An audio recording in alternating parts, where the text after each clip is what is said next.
so this video is going to be how to work in the idea or concept of a deep squat, which has a number of benefits for the body and is actually very natural for a human body. It's just with our furniture, chairs, and things that we're used to sitting in, it's not actually all that natural for us to be in this position of like the 90-90 or something similar.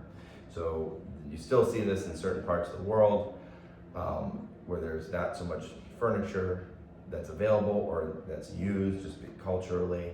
But this is actually something that's better for our bodies. At least it's good for our bodies to be able to get into this position for a number of reasons. So one is that when we're sitting like this, there's a tendency for there to be more tension in those hip flexors, which ultimately pulls on the low back. There's also a tendency for our backs to get very tight in these kinds of positions.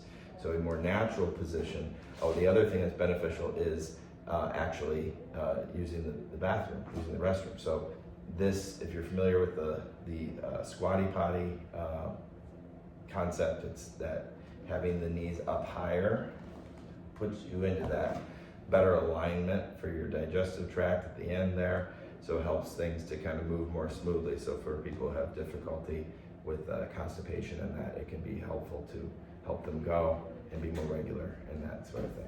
But a more natural kind of deep squat position, you can certainly use something like this or a wall behind you to help. But if you have really quite a bit of difficulty going into this, it's almost like you're sitting on your heels kind of and being able to keep your chest up. So there's a number of obstacles. If you have a little bit of a tummy here, you're gonna have to pull that in to be able to pull your thighs and not have them splay out. So everything's kind of tucked, kind of aligned and tucked, okay? Now that's pretty difficult for a lot of people, especially as they get older and they're not used to doing that, versus somebody who's done that their whole lives, have relatively no issue getting in that position. So it's all what you're used to and you can train yourself. So again, there's a number of benefits to that. So for this training, I'm gonna imagine like if I had this table up higher, okay?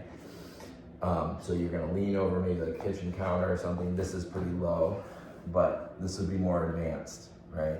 But if it was up higher, you can start there and be much easier. So I'm gonna make sure I have all the weight of my elbows on the table here so that I don't slip off, okay? And what I'm gonna be doing is pushing my hips back, like a skier stretch here. And again, you can way more up here, okay?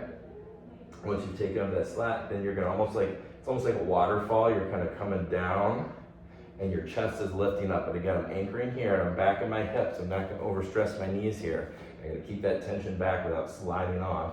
And then coming down and sitting into here, right? So that's a progression. That's not something you're gonna be able to do right away, most probably.